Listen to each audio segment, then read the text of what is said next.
Bueno, muy buenos días a todos. En el día de hoy vamos a hacer la actividad de enfoques clínicos. Quisiera aclarar pues que el residente, el doctor Sergio Clavijo, no conoce absolutamente nada del caso, solamente le enviamos unas fotos del examen físico que era relevante para la paciente y la idea es que él lo vaya resolviendo el caso y nos diga cuál es el enfoque a medida que le vamos dando algunos datos. En el día de hoy, el doctor Gustavo Crespo y yo, Carlos Regino, vamos a estar guiando esa actividad. Bueno, entonces, Sergio, se trata de una mujer de 35 años Mm, eh, que es residente en La Ceja, casada, tiene una hija y trabaja como floricultora.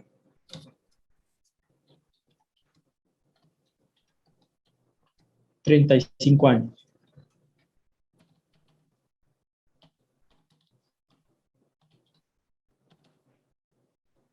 Voy a arrancar por los antecedentes. Ella dice que tiene una dermatitis aproximadamente de 7 años de evolución. Ha recibido múltiples tratamientos, incluido tratamientos tópicos, antihistamínicos, sin mejoría. Incluso se refiere que alguna vez le tomaron una biopsia, pero eso nunca nos aportó esa información completa. O sea, desconocemos qué resultado tenía esa biopsia. Listo. También tiene obesidad, eh, medicamentos de uso diario ninguno. Había sido intervenida quirúrgicamente por pterígio, le habían hecho una conización y tubectomía, sin alergias conocidas, sin ningún tóxico, niega consumo de licor, tabaco o drogas. Listo. Le ha hecho Primero, eso. Ni antecedentes familiares de importancia. Le ha dicho que tóxicos no, alérgicos mm, no. listo. Bueno, el cuadro clínico dice que lleva 7 años de evolución, ¿cierto? Ella refería que aparecían placas eritematosas que eran descamativas y pruriginosas.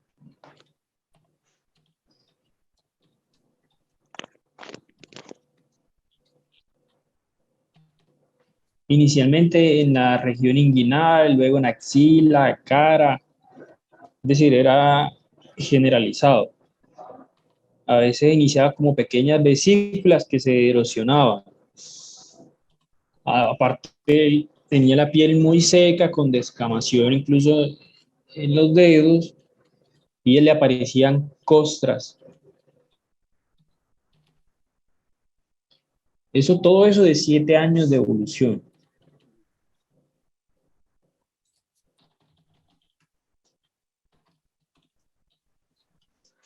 Antes de consultar en los últimos 20 días, notó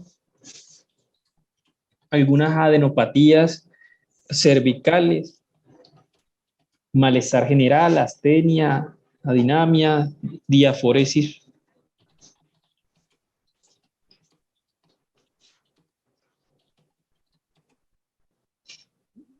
Ese fue el motivo por el cual consultó el cuadro de los últimos 20 días. Listo. A la revisión por sistema, como dato adicional, refería a episodios de diarrea, eh, digamos que seguidos, ocasionales, es decir, le daba diarrea y se le quitaba, pero era seguido.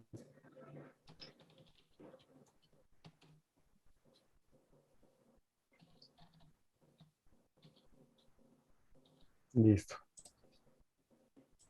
Bueno, al examen físico de una paciente al ingreso con unos signos vitales normales, una presión de 106/60, una frecuencia cardíaca de 88, una saturación de 94%, sin oxígeno suplementario. Como datos positivos, tenía adenopatías en el cuello, en casi todas las cadenas ganglionares, cervicales, axilares, inguinales. Tenía hepatomegalia 2 centímetros debajo del reborde costal y esplenomegalia 2 centímetros también debajo del reborde costal. No tenía lesiones en las mucosas, los pulmones se escuchaban bien, sin ruidos agregados. Y en el examen físico, pues tenía unas placas eritematosas descamativas de 3 centímetros por 1,5. Si quieren, no note la parte del examen físico de derma Ujú. que ahorita le mostramos las fotos al público. Listo. Esas lesiones en piel estaban en pómulo derecho, eran de borde irregulares, con contornos mal definidos, algunas estaban hiperpigmentadas, también tenía otras placas con costras milicéricas, en borde eritematoso peribucal, también tenía otras placas de 10 por 4 centímetros en axila, de borde irregulares, eróticas, sin descamación, tenía erupciones periunguales con descamación, tenía costras en dedos, en manos y en pies, tenía unas placas de 15 por 7 centímetros en región inguinal bilateral, con unas zonas hipopigmentadas centrales y la piel, en términos generales, era muy serótica. Ujú. Y quiere mostrarle, porfa, al público las fotos que te compartimos. Listo. Estas son las lesiones en axilas y como la cara interna del muslo. Y mostrarle, porfa, las otras de los... Estas son de los pies. Ok. Bueno, hasta este momento, cuéntanos, porfa, si quieres algún dato adicional y que... eh, bueno, te doy primero el hemograma inicial con el que ella llegó, Listo. porque ella llegó, digamos, que remitida de bienestar a nuestra institución. Ella tenía una hemoglobina en 14, un hematocrito en 43, tenía 21.560 leucocitos, 14.810 eosinófilos, eso era el 68%, 14.000, ¿qué, perdón? 810 eosinófilos, Dios. Ujú. tenía 4.110 neutrófilos, 1.200 linfocitos y tenía 219.000 plaquetas. La bilirrubina estaba normal, total 0,8, Pues, ¿me repite las plaquetas, por favor? 219.000. Y Y tenía un linfo- bilirrubina en 0,8 total, Ujú. un boom en 12 y una creatina en 0,5.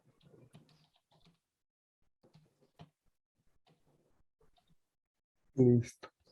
Bueno, entonces con esos datos que tienes a la fecha, ¿no? Me cuentas si tienes algo más que te gustaría saber de la paciente y qué opinas del caso hasta ese momento y qué habría que pensar, qué consideraciones debes tener con ese Mm, cuadro clínico y los exámenes iniciales que tienes. Bueno, pues tenemos una mujer joven con un cuadro de lesiones crónicas en la piel, pues de diferente índole, con múltiples tratamientos, pues sin mejoría, eh, que en los últimos 20 días ha venido presentando adenopatías cervicales y síntomas generales que es lo que la llevan a consultar.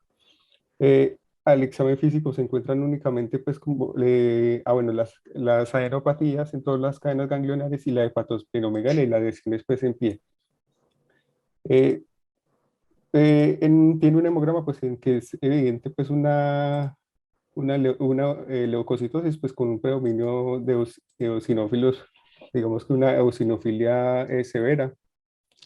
Eh, digamos, en este momento me gustaría saber si de pronto la paciente ha tenido algún síntoma pues como respiratorio.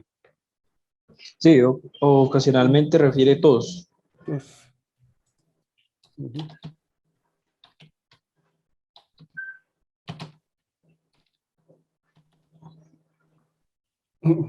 De respiratorio solo todos, no ha tenido Sí. disnea, dolor torácico. Al momento del ingreso no había tenido disnea ni Ajá, dolor torácico. listo. Bueno, digamos que en el hemograma pues tenemos lo que más llamativo pues es la leucocitosis con la eosinofilia, pero pues no hay alteración de otras líneas. Si hubiera de pronto, digamos, alteración de otras líneas, uno lo podría enfocar por un trastorno, por una neoplasia hematológica, pero cuando hay elevación únicamente de los eosinófilos, digamos que la mayoría de las veces puede ser una eosinofilia reactiva o podría ser, digamos, un síndrome hipereosinofílico. hipereosinofílico. Entonces, digamos, podríamos pensar en esto. Pero Eh, a ujú, usted, ¿qué más le gustaría preguntarle a la paciente en ese momento si le llega una paciente con lesiones en piel, mucha eosinofilia? ¿Qué le gustaría a usted saber de ella, su vida diaria, eh, ujú. para enfocar a esta paciente? Ella dice que, bueno, que es floricultora. Mm, no, pues como eso es que, digamos, enfocándolo por cualquiera de los causas que de eosinofilia, pues digamos que hay tiende a haber mucho compromiso pulmonar, entonces lo que más me, me orientaba era si si había presentado pues, algún síntoma respiratorio o si de pronto tenía antecedentes pues, de asma asociado a esas lesiones en piel desde tanto tiempo, o si de pronto tiene compromiso en otros sistemas, digamos, por la diarrea, pues digamos, eso se podría interpretar como que también tendría compromiso a nivel gastrointestinal. Otra cosa que podría hacer es si de pronto presentas síntomas respiratorios superiores, sinusitis, rinitis. Si no tenía síntomas respiratorios superiores, digamos que no era Ujú, como lo que predominaban en su cuadro. listo. Entonces, una Vamos a ver. pregunta relevante, ¿cierto? Cuando usted se enfrenta a un paciente con eosinofilia, si Ujú. tuvo alguna exposición reciente o algún medicamento, ¿es Ah, cierto? exacto. Sí. Usted se puede preguntar medicamentos ya sean naturistas, herbales o medicamentos de cualquier índole, ¿cierto? Entonces, ese Exacto. paciente no refiere que en los últimos días haya tenido alguna exposición relevante a ningún medicamento de ningún tipo. Ok. Listo. Eh, Bueno, contanos cuál sería tu diagnóstico hasta ese momento como sindrómico y qué exámenes quisieras hacerle. bueno, aquí no hay donde ponerlo como los... Bueno, el diagnóstico Pu- síndrome... Ah, Puedes ponerlo ahí, ¿saben? Como problemas. O sea, anote cuáles son los problemas relevantes y por dónde vamos a empezar a nosotros a enfocar a esta paciente.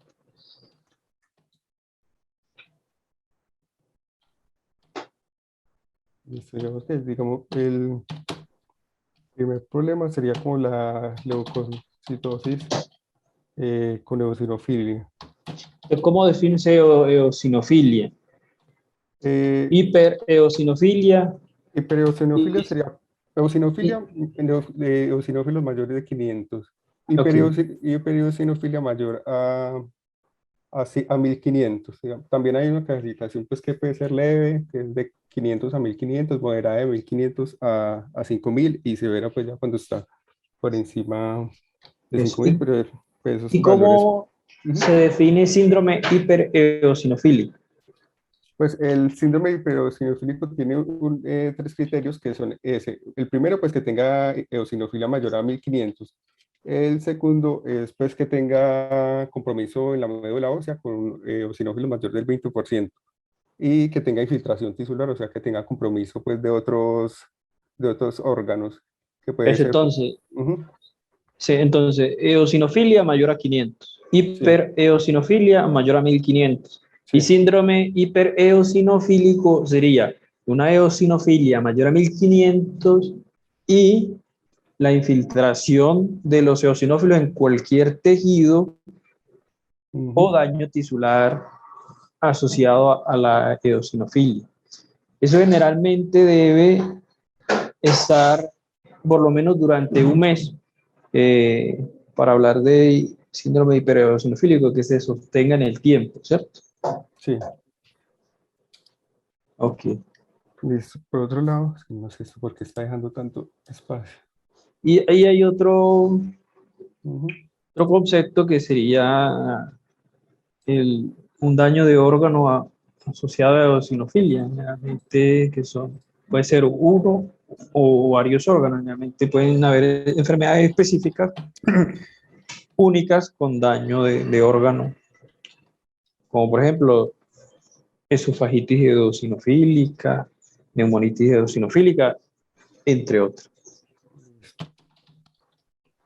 Entonces, de acuerdo a lo que tenemos ahí, ¿qué le gustaría a usted empezar a pedir a la paciente? ¿Qué le haría? ¿Qué estudios? ¿Y para qué cada uno de esos estudios? Listo. Primero, pues sería como un extendido de sangre periférica. Ahí lo que buscaría pues es como mirar la morfología de esos eosinófilos. Que algunas características de los eosinófilos me pueden orientar, digamos, a que haya alguna neoplasia, como que presenten hipogranulaciones, segmentaciones, o que haya pues mucha cantidad de formas inmaduras. O el extendido de sangre periférica mostraba eosinófilos maduros, ¿cierto? Ujú. Que era lo que predominaba dentro de la serie mieloide, pero no tenía ninguna anormalidad morfológica.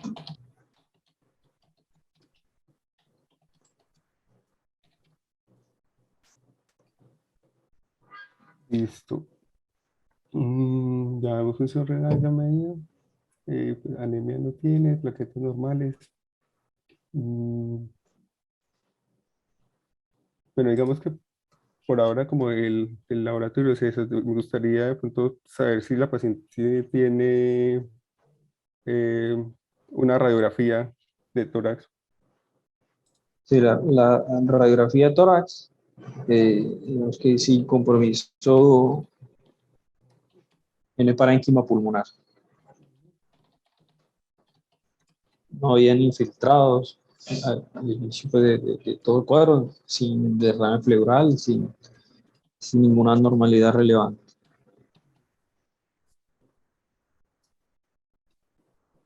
Mm, Bueno, En todo paciente que se encuentre con eosinofilia mayor a 1500, ¿cuáles son los laboratorios básicos que se deben pedir? pues, sería eso, pues el hemograma, el extendido de sangre periférico, pues la función renal, eh, y ya pues serían pues otros laboratorios más avanzados, pues no sé, ya sería como, digamos, si estás pensando en neoplasias, pues la biopsia, o que esa también se requiere para, pues, para cumplir criterios de síndrome hipereosinofílico, pero no sé si, si tan rápido vayamos por allá.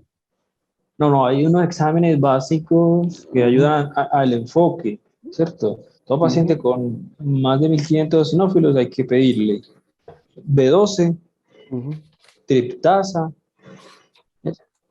Sí. troponina, ¿cierto? Ujú. Ah, sí.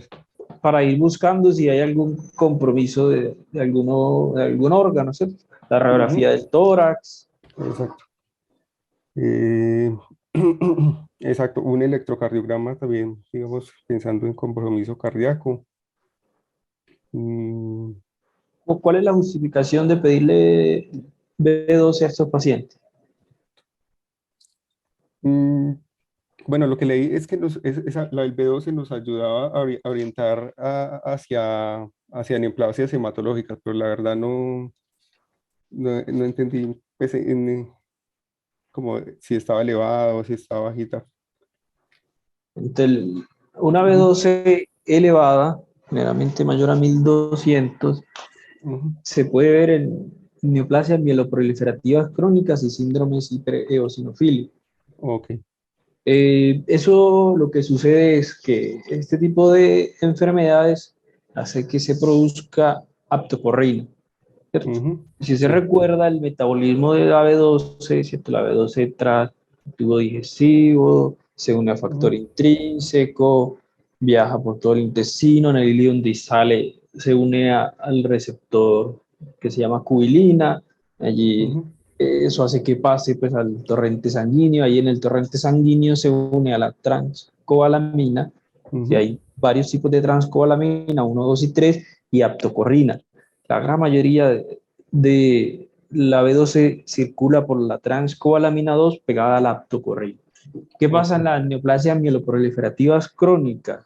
Hay una producción excesiva de aptocorrina.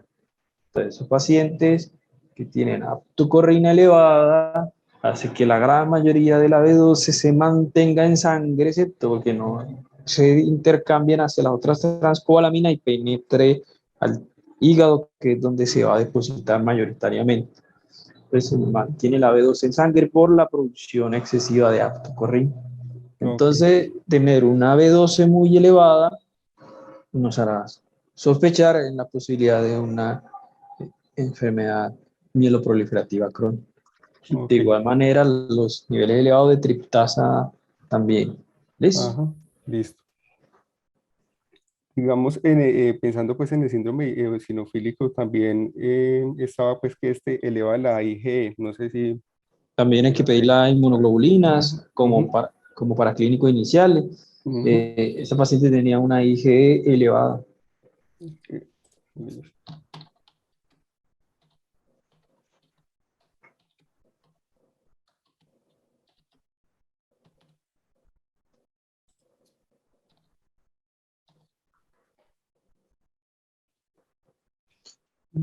Bueno, entonces, ¿qué otros exámenes de acuerdo ya a las condiciones específicas de esta paciente? ¿Hacia dónde te vas dirigiendo? ¿Cuál sería la probabilidad diagnóstica? ¿O qué exámenes ya más detallados quisieras hacerle a esta paciente? Listo. Digamos que en este momento, digamos como la probabilidad diagnóstica que más apoya por el momento es pues el síndrome hipereosinofílico. Eh, de esos síndromes hipereosinofílicos, la variante linfocítica pues es como la que más me cuadra pues como con, con los síntomas de la paciente, pues que era pues las lesiones en piel y la presencia de neuropatías. Pero de todas maneras, pues no, Hola, no. hola. Ujú. Sí. Hola, mira, quería como, antes de que profundizara, pues ya como las cosas específicas, como intervenir con respecto a algunas cosas básicas que debemos Ujú. tener siempre presentes. Sí. No has mencionado, por ejemplo, cuando uno lee sobre el tema, encuentra que en países en vías de desarrollo, la principal causa de pues, de síndrome hipereosinofílico o de hipereosinofilia son las enfermedades parasitarias. Entonces, para que, digamos, en un caso, en la vida real, no se te pase eso. Ujú. De igual forma, en países desarrollados, y también lo podemos ver en nuestro medio, las enfermedades atópicas e hipersensibilidades son la principal etiología. Listo. Entonces, para tener eso presente, tener en cuenta que si bien, o sea, para definir síndrome hipereosinofílico se deben tener más de 1500, Sí. pero el recuento, o sea, el recuento absoluto no se relaciona en forma estricta ni con la gravedad de los síntomas. O sea, pacientes con recuentos más elevados no necesariamente tienen mayor compromiso de órganos blancos, ni tampoco con la etiología. Entonces hay que tener la mente muy abierta y pues esta paciente tiene otros elementos que a uno le hacen sospechar otras cosas, pero podría uno tener un paciente con hipereosinofilia y ser, por ejemplo, secundaria a una helmintiasis. Exacto. Entonces, para que lo tengas en cuenta. Y la otra cosa es también para dejarlo claro, esta paciente había sido vista por alergología, pues como ya llevaba más de 7 años con estas lesiones en la piel muy pruriginosas que no mejoraba, entonces, le hicieron una prueba de un test de parche con más de 40 alérgenos, la cual fue negativa, para también Ujú. tener eso como dato ahí en la historia clínica. Y lo Listo. otro es que cuando tenemos pacientes que, o sea, habiendo dicho pues lo que les mencioné ahora de la correlación, que no hay una correlación estrecha entre la gravedad de los síntomas y la magnitud de la eosinofilia, es relativamente pues usual encontrar en pacientes que tienen enfermedades como el asma, rinitis alérgica, dermatitis, ciertos grados de eosinofilia. Sin embargo, cuando tenemos en pacientes, por ejemplo, con dermatitis atópica, eosinofilias mayores a 5.000, siempre debemos sospechar unas causas secundarias. Lo mismo en pacientes como este caso, que son refractarios a las terapias de primera o incluso segunda línea. Eso era. Pueden Listo. continuar. Ah, bueno. No, sí, entre los de diagnósticos diferenciales, de hecho, pues yo sí había pensado pues en parásitos, de ellos pues había pensado pues en los que cursaban pues como con síndrome de larva migrans, pues más que todo como por las lesiones en la piel, pero si no, pues que es que las lesiones pues no me cuadraban y pues digamos como que por ese lado como que lo descarté. Aunque pues igual las lesiones pues sí me parecía que eran pues como ya muy crónicas, entonces pues también quedaba la duda como si era que tuvo lesiones y se había rascado, que por eso estaba hiperpigmentada y por eso estaba como hiperkeratosis. Bueno, bueno, Dentro, esperemos, hagamos un para allí y dentro de las causas infecciosas, aparte de los parásitos, ¿qué otras causas de eosinofilia conoce? eh, no, pues de parásitos, dentro de las infecciosas, otras causas, eh, a ver, no, eran pues como de parásitos, ectoparásitos, pues como las miasis también, ¿Cierto? el Entonces, sarcóptes, ajá, para que lo tengas presente siempre. sí, Obviamente la primera posibilidad siempre va a ser los parásitos, sobre todo ujú, pues los nematos, ascaris, ujú, estrongiloides, eh, trichinela, ¿cierto? sí, Eh, pero también los quistosomas, ujú, ¿cierto? Hasta Plasmodium puede darle eosinofilia. sí, también, Sin embargo, los parásitos no son los únicos entes infecciosos que causan eosinofilia. Algunos pacientes con VIH pueden tener eosinofilia importante. Pacientes con infección por HTLV 1 y 2 también pueden tener eosinofilia relevante. Infecciones por borrelia también pueden cursar con eosinofilia e infecciones fúngicas por aspergillus, ¿cierto? Entonces, eso, si bien la eosinofilia casi siempre la asociamos a parasitosis, tener en cuenta en la mente que no es exclusiva de ellas y algunas otras entidades pudieran elevar eso, ¿cierto? sí, Eh, sí, sí, ¿Cuándo sospechar? Y sí, ¿qué iba a decir Sergio? no, pues que de hecho siente los diagnósticos diferenciales tenía también pues como coccidioidomicosis y paracoccidioidomicosis, que por lo general pues también da como lesiones en piel, sino que es que pues las lesiones en piel suelen ser como muy llamativas, ulceradas, exofíticas, entonces digamos por esa parte como que no cuadra mucho con las lesiones que presentaba la paciente. Aunque Y yo, normalmente sí, ya cuéntame. también pues tienen compromiso a nivel pulmonar, entonces digamos que puede ser un diagnóstico. Listo. Y la otra consideración siempre a tener sería el DRES, ¿cierto? Ah, sí. ¿Cuándo sospechar en DRES? Pues cuando Que hubo como como una relación lineal pues con el inicio del medicamento y bueno, aunque eso pues nunca no siempre se demuestra, pero pues por lo general cuando se inicia el medicamento y entre las 2 a 8 semanas se desarrolla pues las lesiones que digamos esas lesiones pues sí son, llegan a ser pues muy severas, son digamos muy extensas eh, y pues pueden causar incluso pues un síndrome de respuesta inflamatoria. y generalmente los laboratorios, aparte de la eosinofilia, ¿qué más esperas encontrar en DRES? Mm, Pues como elevación de los reactantes de fase aguda,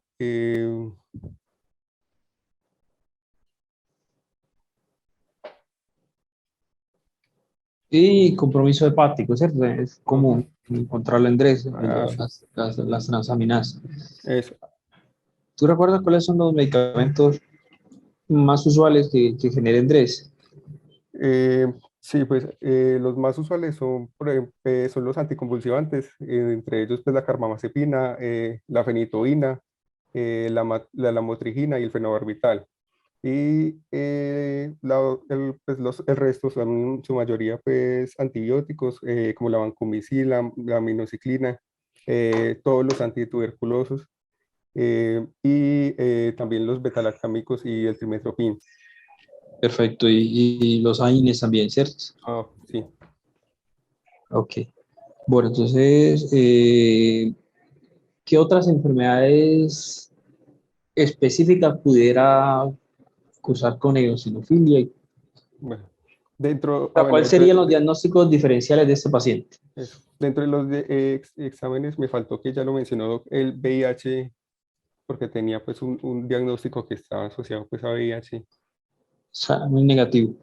Allá, negativo, listo. Sino que entre los diagnósticos tenía pues una foliculitis eosinofílica asociada al VIH, pues que por lo que las lesiones pues, que me envió en las fotos, normalmente pues esas lesiones estaban como en cerca a zonas donde había vello, entonces por esa parte pude pensar que pudiera presentarlo esto, aunque estas lesiones normalmente pues son como si foliculitis, son pápulas o ampollas asociadas pues a, a la base de los vellos pues.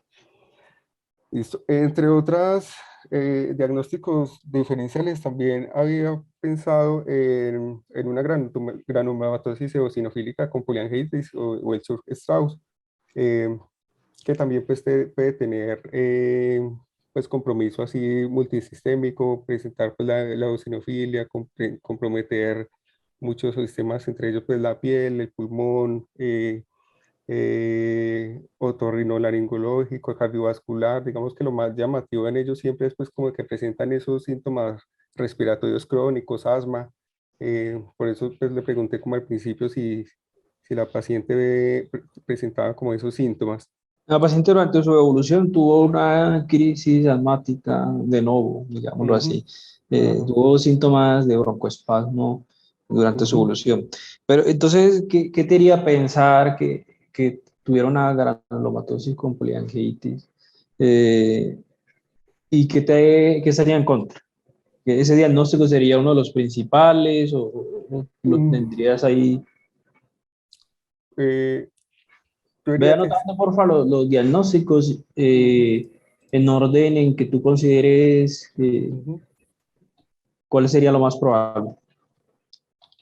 Y cuáles son los diferenciales y cuáles serían las cosas que están a favor y qué cosas están en contra. Listo.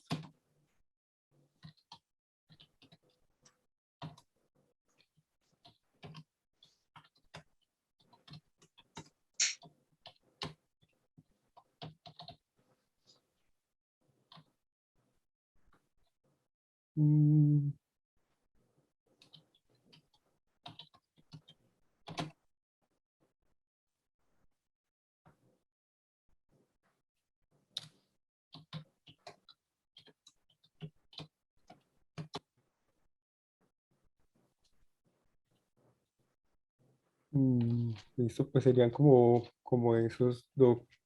Eh, digamos, en cuanto al síndrome hipereosinofílico, pues está a favor que presenta pues, la eosinofilia que cumple criterios. Faltaría pues el criterio como de médula ósea, que tiene ya síntomas de compromiso en órgano, eh, y que tiene la IG positiva, que digamos eso es muy común en esta patología.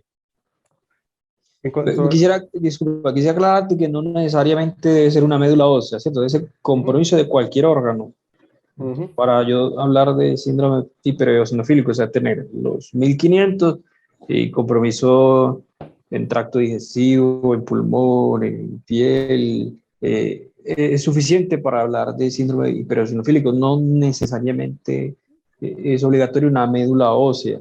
Ya la Ujú. médula ósea nos ayudará a pensar en otras posibilidades, pero no Sí, es obligatorio siempre. listo. En cuanto al Chuf-Strauss, también está a favor, pues, que la eosinofilia, la presencia de adenopatías, que normalmente son cervicales y axilares, pues ya con ese antecedente de que presentó una crisis asmática, pues digamos que eso también estaría muy a favor. Eh, y digamos que lo que estaría en contra, me parece que son como las lesiones en piel, que digamos no son las típicas en el Churg-Strauss, son más como pues, lesiones de eritema nodoso, que son como nódulos eritematosos y pues por lo general se dan en las superficies extensoras. El Churg-Strauss también pues suele tener pues mucho compromiso multisistémico, entonces digamos que por esa parte, digamos, no estaría tan a favor, porque pues en esta paciente tiene pues es como como compromiso gastrointestinal por el momento, eh, y ya pues, listo. Eh, digamos, también había considerado la sarcoidosis, aunque pues, digamos que la sarcoidosis encontré que en muy poco porcentaje producen eosinofilia, era como en un 3%, pero también lo consideré por lo que por el compromiso por lo que puede producir pues adenopatías, por lo que la sarcoidosis sí tiene una gama muy amplia de manifestaciones en la piel, que pueden ser papulares, nodulares, placas, manifestaciones similares al lupus, eritema nodoso. Digamos como que esas lesiones que observé se me acomodan más como en esta, como en esta patología. Eh, Estaría en contra. mm, digamos que estaría en contra que normalmente esto se asocia puede ser a síndrome seco y pues no, la paciente no lo presentaba. Estos pacientes pueden tener también anemia, compromiso pues de otras líneas celulares y no lo presentaba. Y en esta, eh, digamos, hay mucho compromiso pulmonar. Entonces, normalmente pues en radiografía sí se observarían como adenopatías. Y la neoplasia hematológica, pues digamos que con el hemograma no es tan probable porque no hay otras líneas celulares afectadas, pero por el momento pues no la descartaría como del todo. Bueno, entonces, ¿qué exámenes ya se le haría para confirmar o descartar sus hipótesis diagnósticas? Bueno, ya ahora sí sería pues una aspirada de médula ósea y con citometría y con inmunohistoquímica. Listo, entonces ya le voy a dar el Ujú. aspirado de médula ósea. Dame un segundo, yo se lo leo acá tal cual. Acá está el mielograma, una relación mieloeritroide de 10,75.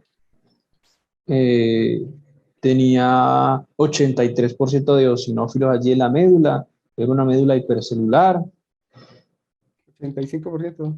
86%, 83% de eosinófilos en la médula. Ujú.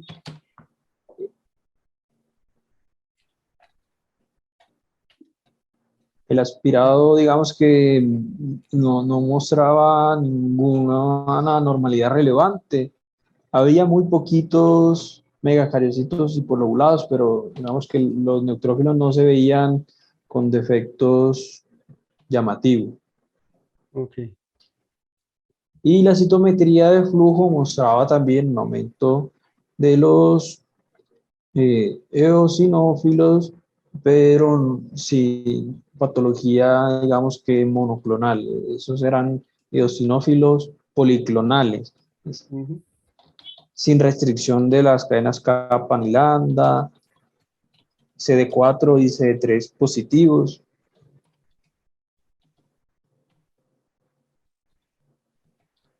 El resto digamos que da células sin anormalidad relevante. Listo. Esa paciente, la biodermatología, le hizo una biopsia de piel.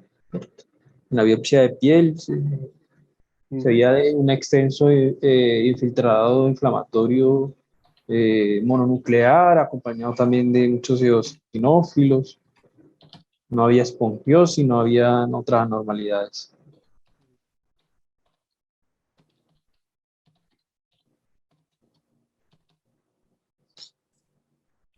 De esa paciente tenía un nivel de B12 en 1280, tenía un electrocardiograma y un ecocardiograma normal, una tasa sérica normal y una IgE elevada, ¿cierto? Ujú. En 286.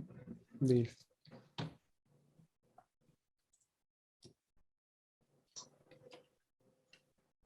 Bueno, Blastos tenía.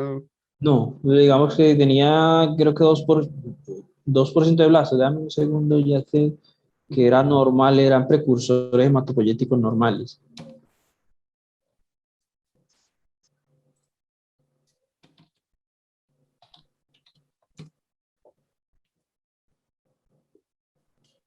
Bueno, por ese lado, pues si no tiene blastos, ya ahí sí podría de pronto descartar una leucemia pues, eosinofílica.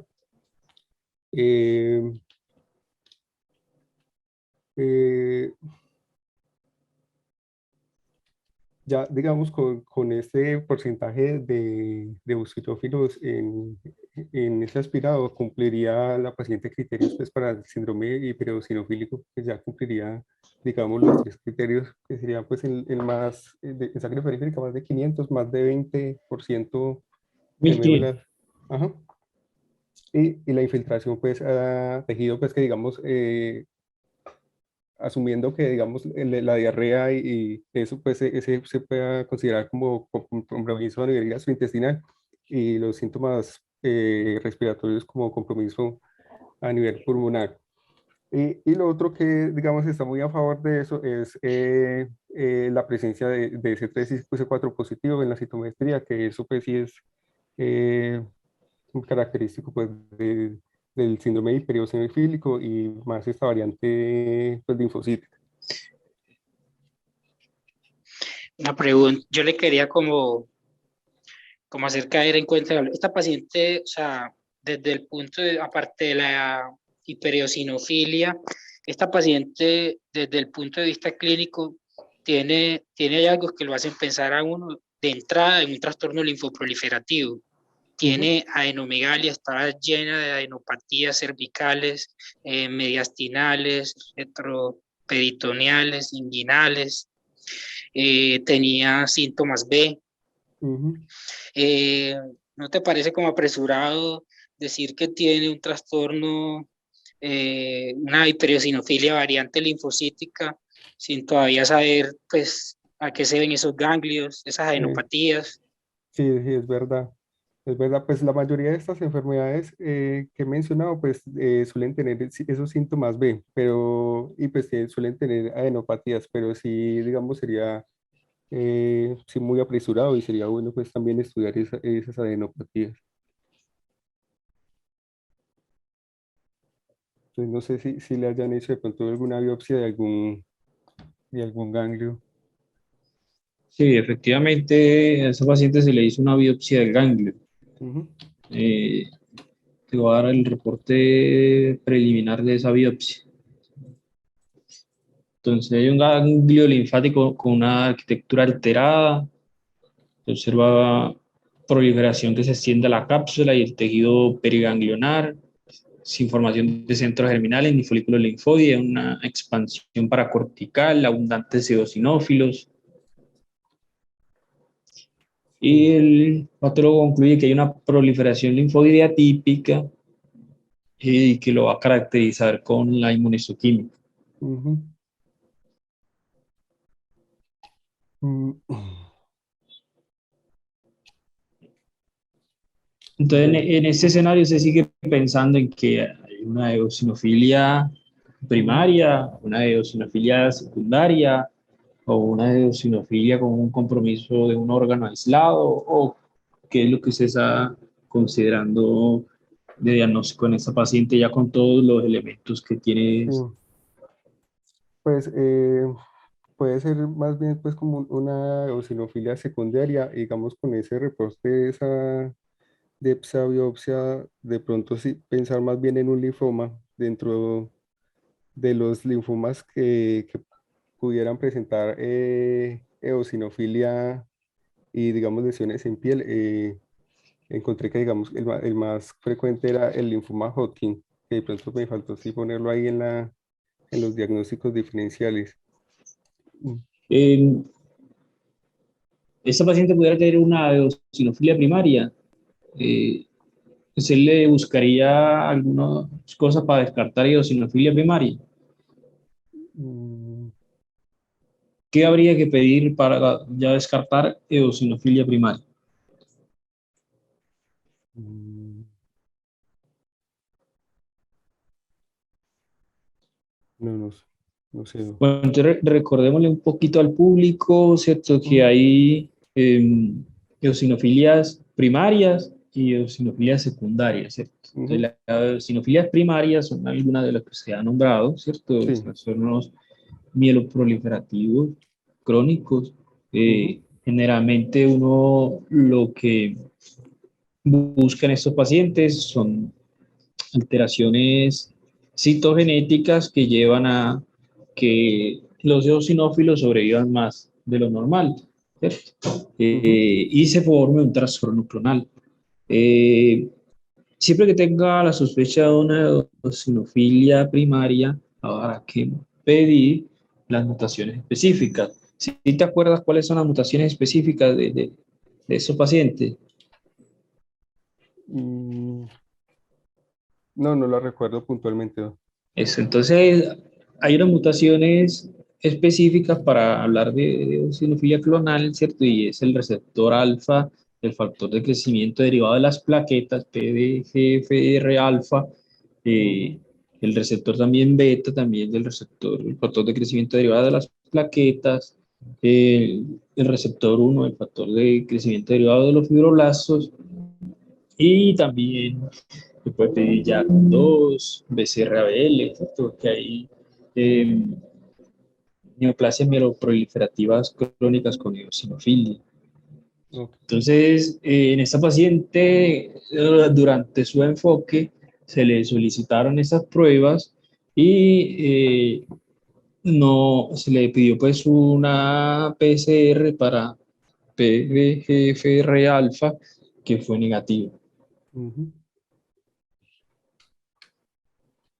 Y dentro de las causas de eosinofilia secundaria, ¿cierto? Que ya hemos hablado un poco, o sea, las causas infecciosas, la atopia, los medicamentos, eh, ya hablamos de, acabas de hablarse de los trastornos linfoproliferativos, como el linfoma Hodgkin o otros tipos de linfoma, hablamos un poco de causas reumatológicas, ya hablaste de la granulomatosis con poliangitis y eosinofilia, la sarcoidosis, pero también hay otras causas como la insuficiencia renal, para tenerlo en cuenta, cursada con ujú, eosinofilia relevante, enfermedad de Hector contra el huésped, entre ujú, otros. listo. Entonces, bueno, yo te confirmo que la inmunohistoquímica, se le hicieron dos paneles de inmunohistoquímica. Eh, la segunda inmunohistoquímica describe que las células son grandes, corresponde a histocitos, CD68 positivo, CD1A negativo, mieloperoxidasa negativo, CD117 negativo, TDT negativo, CD34 negativo, Mm, por lo que no había ningún dato para pensar en una enfermedad mieloproliferativa en dicha muestra, ¿cierto? ujú, Eh, y se le completaron todos los estudios y se concluyó que este paciente tenía un linfoma T angioinmunoblástico. ujú.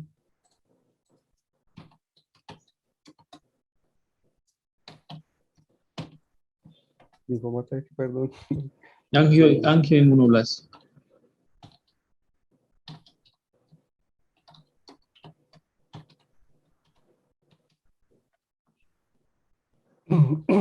sí, muy interesante. La verdad, ese diagnóstico sí no, Entonces, para que lo no tengas había. Ajá, presente, sí. como les digo, las causas de eosinofilia primaria son por mutaciones, ¿cierto? Que hay translocaciones que hacen que ese transcripto tenga actividad tirosinquinasa y prolifere los eosinófilos. Esas son las Ok. primarias que quedó plenamente descartado luego de hacerle todos los estudios específicos para eso. Y hay causas Ujú, secundarias, en este caso, eh, o sea, son los linfoproliferativos, como los linfomas, generalmente los linfomas T, sí cursan con bastante eosinofilia, y es diferente acá el mecanismo. El mecanismo es por producción excesiva de interleuquina 5, que es una interleuquina que ayuda a la proliferación de los eosinófilos. Entonces, ese es el mecanismo por el cual este paciente tenía una eosinofilia secundaria asociada a un linfoma T.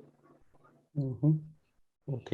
Ese linfoma es de muy mal pronóstico, que esa paciente recibió 3 líneas de quimioterapia sin respuesta a ninguna de ellas y en este momento está en un protocolo de trasplante halogénico como única posibilidad, digamos, que curativa que tiene la paciente. Ujú, No sé si listo. Gustavo quiere decir algunas palabras.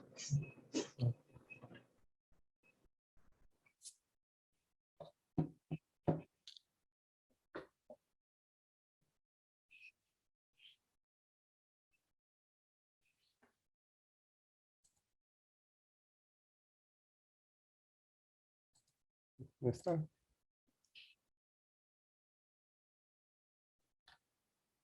Hola. Aló. Ah, ya, lo escuchamos yo. No, se me había salido. Perdón, de pronto me hablaron, es que me sacó un momento la señal. Sí, no, ya digamos que no sé si quieres contar algo, ya yo le conté el diagnóstico, la evolución, expliqué el mecanismo de cómo el linfoma genera este caso de la eosinofilia secundaria. No sé si quieres hacer como una parte final de comentarios que quieras que el público recuerde. Bueno, no, de pronto, sí, lo que hacer énfasis en eso, cada vez las enfermedades hematológicas o la caracterización, el diagnósticos específicos se hace muchas veces por lo que llamamos como a trastornos moleculares o anomalías moleculares recurrentes. Entonces es muy importante lo que mencionaste. De hecho, una de cuando ya uno descarta pues la mayoría de las principales alteraciones secundarias, ya tiene un síndrome hipereosinofílico. Una de las clasificaciones de la Organización Mundial de la Salud son las neoplasias mieloides o linfoides con rearreglos del gen del receptor alfa o beta del factor de crecimiento derivado de plaquetas. Entonces, muchas veces uno puede tener un linfoma y estos linfomas pueden, o una neoplasia mieloide y estos tener esos rearreglos, como tú lo dijiste, esto le genera una ganancia en supervivencia a los eosinófilos. Yo particularmente, en este caso se le hizo solamente el gen de fusión del, del receptor alfa, no se hicieron las otras pruebas. Sin embargo, cuando uno mira el diagnóstico ya específico que se hizo, que fue de un linfoma T angioinmunoblástico, se encuentra uno que se presenta hipereosinofilia hasta en un 30-40% de los pacientes. Y en estos pacientes que tienen este diagnóstico, la hipereosinofilia, más que por un trastorno, estos trastornos pues moleculares, se explica por la producción de estas células neoplásicas de lo que llaman como citoquinas eosinopoyéticas, como la interleuquina 5, interleuquina 13, entre otras. Entonces, es lo más probable pues que sea el mecanismo por el cual este paciente presentó esa hipereosinofilia. Y recordar también que la hipereosinofilia, independiente del mecanismo, ya sea por parásitos, por reacciones alérgicas, Ya independiente de la etiología, el aumento de los eosinófilos y su infiltración en los tejidos va a causar el daño de órganos. Entonces, pues eso era como lo que quería agregar. Ok, muchas gracias, Do. Muchas gracias, Sergio, por el enfoque. Muy bien.